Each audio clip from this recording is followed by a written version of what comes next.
तो finally group D की vacancy आ चुकी है। इसका शॉर्ट नोटिफिकेशन पहले ही आ गया था और जो लंबा वाला डिटेल्ड नोटिफिकेशन है वो 2 दिन पहले से ही व्हाट्सएप वगैरह पर आ चुका था, जिसे वेबसाइट पर अब अपलोड कर दिया गया है।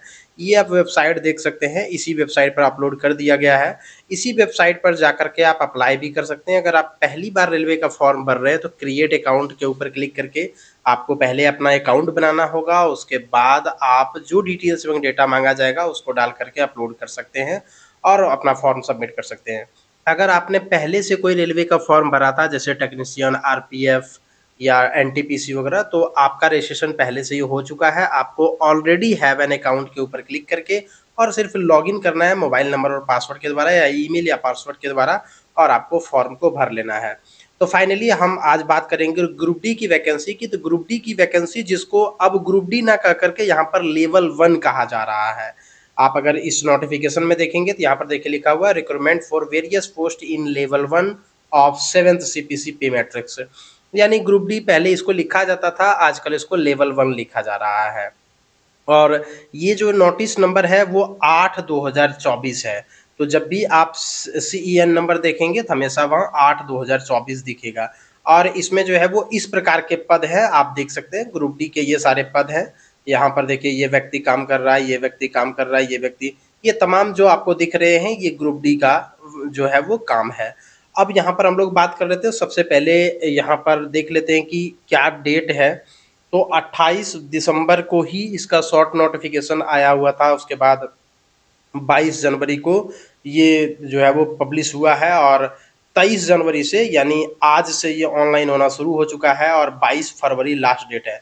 मतलब आपके पास 1 महीना समय है 23 जनवरी से लेकर के 22 फरवरी के बीच में।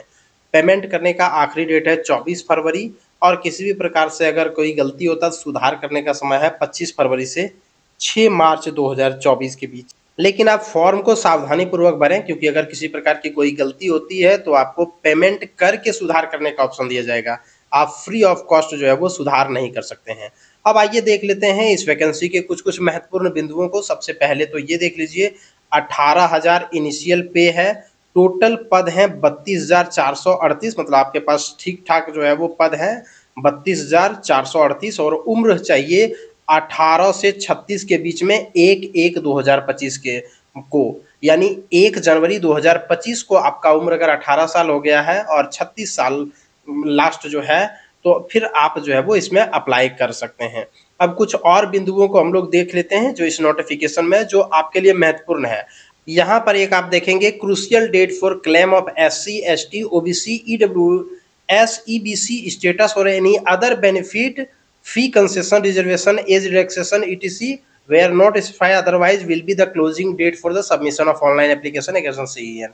यानी SC ST या अन्य किसी भी प्रकार से अगर रिजर्वेशन का आप लाभ उठाना चाहते हैं तो जो लास्ट डेट है उसी डेट तक का आपको सर्टिफिकेट यहाँ पर देना अनिवार्य है। किसी भी प्रकार से पूछताछ के लिए यहाँ पर हेल्पलाइन नंबर दिया हुआ है, इन नंबर पर आप कांटेक्ट कर सकते हैं। SC ST कैंडिडेट अगर फ्री में रेलवे में यात्रा चाहते हैं तो स्लीपर क्लास का आपको टिकट फ्री में मिल सकता है।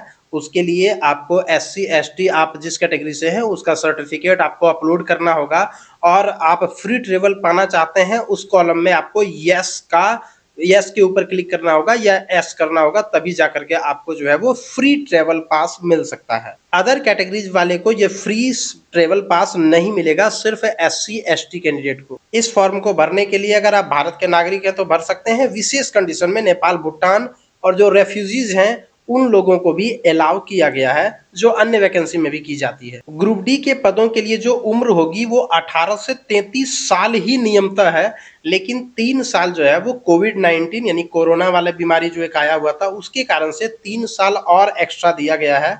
18 से 36 साल तक आप जो है वो इस फॉर्म को भर सकते हैं। बाकी जो छूट दी जाती है वो एप्लीकेबल अलग से है, मतलब ओबीसी नॉन क्रिमिलियर को 3 साल इसके अतिरिक्त दिया जाएगा, SC ST को 5 साल इसके अतिरिक्त दिया जाएगा और बाकी जो यहाँ पर लिखा हुआ है वो आप देख सकते हैं। हर प्रकार का लिंक आपको वीडियो के डिस्क्रिप्शन बॉक्स में मिल जाएगा। इस नोटिफिकेशन का भी अप्लाई करने का भी लिंक आपको वहाँ पर दिख जाएगा, तो वहाँ से आप जो है वो इस पर अप्लाई भी कर सकते हैं और इस नोटिफिकेशन को डाउनलोड भी कर सकते हैं। 18 से 36 साल के उम्र के लिए आप यहाँ पर डेट ऑफ बर्थ भी देख सकते हैं। अनरिजर्व और EWS के लिए 2 जनवरी 1989 के बाद का डेट ऑफ बर्थ चाहिए, इससे पहले का नहीं। OBC creamy layer, non creamy layer के लिए 2/1/1986, SC/ST के लिए 2/1/1984 और फॉर ऑल अदर कम्युनिटीज के लिए 1/1/2007। ये लोअर लिमिट है सभी कैटेगरीज के लिए। ये हम लोअर की बात कर रहे थे और ये सब अपर की बात है। अगर आप रिजर्व कैटेगरी के हैं और अगर आप जनरल के रूप में या अनरिजर्व के रूप में अप्लाई करते हैं तो आपको किसी भी प्रकार से कोई उम्र में छूट नहीं दी जाएगी या फीस में छूट नहीं दी जाएगी। जैसा कि मैंने आपको पहले भी बताया होता शॉर्ट नोटिफिकेशन के समय, इसमें जो एजुकेशन क्वालिफिकेशन चाहिए वो केवल 10th पास होना चाहिए और अगर आप अपने रिजल्ट का इंतजार कर रहे हैं तो आप अप्लाई नहीं कर सकते हैं। जो बिल्कुल पास्ड आउट हो चुके हैं वही लोग इसमें अप्लाई कर सकते हैं। एग्जामिनेशन फीस की अगर बात करें तो 500 रुपया है जनरल, ओबीसी और ईडब्ल्यूएस कैंडिडेट के लिए, जिसमें से 400 रिफंड हो जाएगा उनके अकाउंट में जब आप पहला सीबीटी एग्जामिनेशन दे देंगे उसके बाद। और अगर आप SC/ST female transgender ex serviceman है तो 250 रुपये आपको पे करना है और 250 के 250 आपको रिफंड कर दिया जाएगा जब आप सीबीटी में सम्मिलित हो जाएंगे उसके बाद। रिक्रूटमेंट प्रोसेस की बात करें तो सबसे पहले तो आपको ऑनलाइन आवेदन करना है। ऑनलाइन आवेदन करने के बाद होगा कंप्यूटर बेस्ड टेस्ट यानी सीबीटी, उसके बाद होगा फिजिकल एफिशिएंसी टेस्ट यानी कि दौड़ वगैरह और थोड़ा सा फिजिकल, और उसके बाद फिर डॉक्यूमेंट वेरिफिकेशन और उसके बाद मेडिकल एग्जामिनेशन होगा, तब जाकर के आपका प्रोसेस पूरा होगा।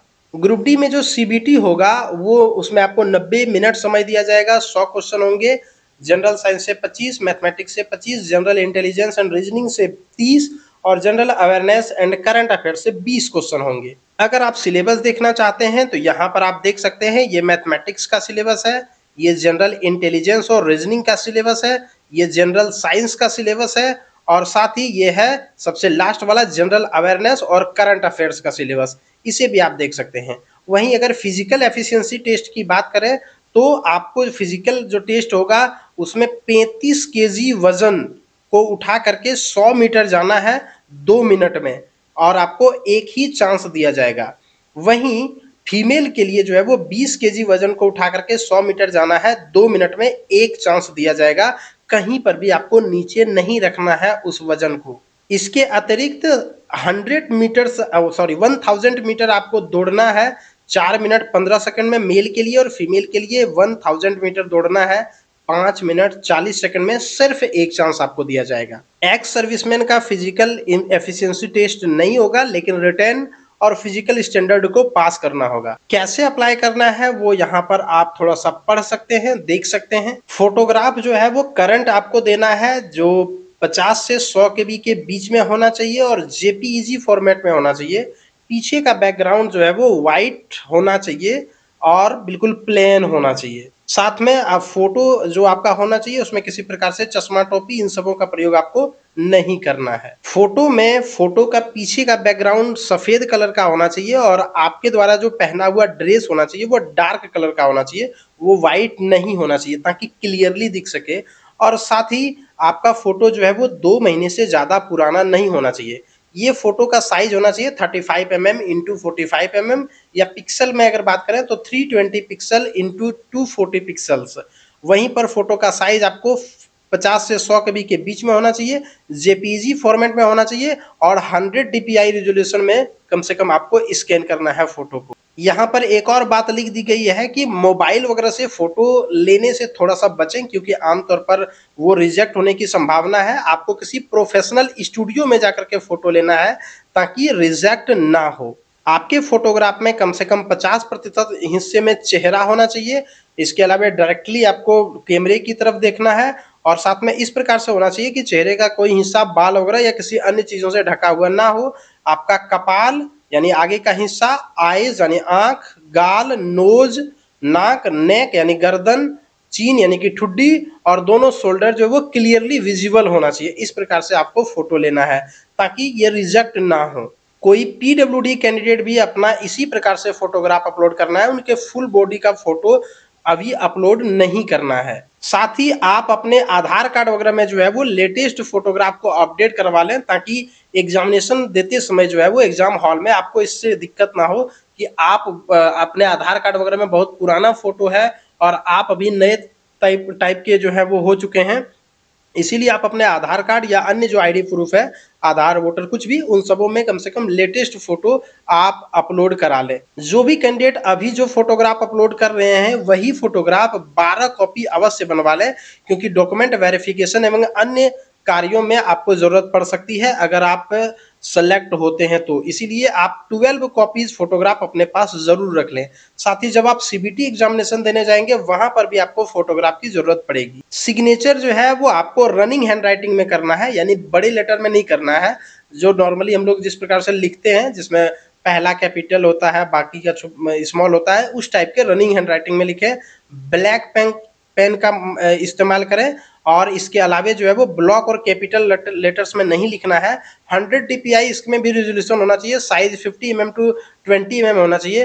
140 टू 60 पिक्सल्स इसका डायमेंशन होना चाहिए, और 30 से 50 केबी के बीच में साइज होनी चाहिए। अगर किसी सर्टिफिकेट की आवश्यकता है अपलोड करने की तो 500 केबी का साइज होना चाहिए, पीडीएफ फॉर्मेट में होना चाहिए। जैसे SC ST को इसका सर्टिफिकेट अपलोड करने की जरूरत पड़ेगी अगर फ्री ट्रेवल पास चाहिए तो वहां पर 500 केबी होना चाहिए और पीडीएफ फॉर्मेट में होना चाहिए। कुछ जनरल इंस्ट्रक्शंस हैं ऑनलाइन आवेदन पत्र भरने का, उसको भी आप यहाँ पर पढ़ सकते हैं। अपना जो भी डिटेल डालें वो क्लास 10th के अनुसार से डालें। अगर आपके आवेदन में किसी प्रकार की कोई गलती होती है तो आपको 250 रुपये का पेमेंट करना होगा, तभी आप सुधार कर सकते हैं। और ये सबों के लिए SC ST, जनरल, OBC जितने भी हैं, जो रिजर्व कैटेगरी के हैं, उनको भी 250 रुपये का भुगतान करना होगा सुधार के लिए। सुधार में किसी प्रकार से कोई आपको छूट नहीं दी जाएगी। इसलिए ऑनलाइन आवेदन भरते समय आप बिल्कुल ध्यान रखें, अन्यथा आपको 250 रुपये का दंड देना पड़ सकता है। टोटल 67 पेजेस का ये नोटिफिकेशन है, जिसको आप यहाँ पर देख पाएंगे, डाउनलोड कर पाएंगे। अब 35 पेज तक तो रूल्स वगैरह है, उसके बाद जो है वो सर्टिफिकेट फॉर्मेट दिया हुआ है। जैसे ये फॉर्मेट है SC ST कैंडिडेट के लिए, SC ST अगर कोई है तो वो इसी फॉर्मेट पर अपना सर्टिफिकेट बनवाएंगे। ये OBC नॉन क्रीमी लेयर के लिए है, जो इस फॉर्मेट में अपना सर्टिफिकेट बनवाएंगे। वहीं पर ये वाला जो है वो OBC नॉन क्रीमी लेयर का सेल्फ डिक्लेरेशन सर्टिफिकेट है। सेल्फ डिक्लेरेशन सर्टिफिकेट तब दिया जाता है जब आपका आवेदन जो है, जब आपका OBC सर्टिफिकेट जो है वो उसकी वैलिडिटी खत्म हो जाती है, तो आप उस समय ये दे सकते हैं। उस समय आपको देना होगा ये एक्चुअली डॉक्यूमेंट वेरिफिकेशन के समय, क्योंकि तब तक आपका जो है वो वैलिडिटी खत्म हो चुका होगा। ये EWS क्लास के लिए है, ये EWS का ये सर्टिफिकेट फॉर्मेट है।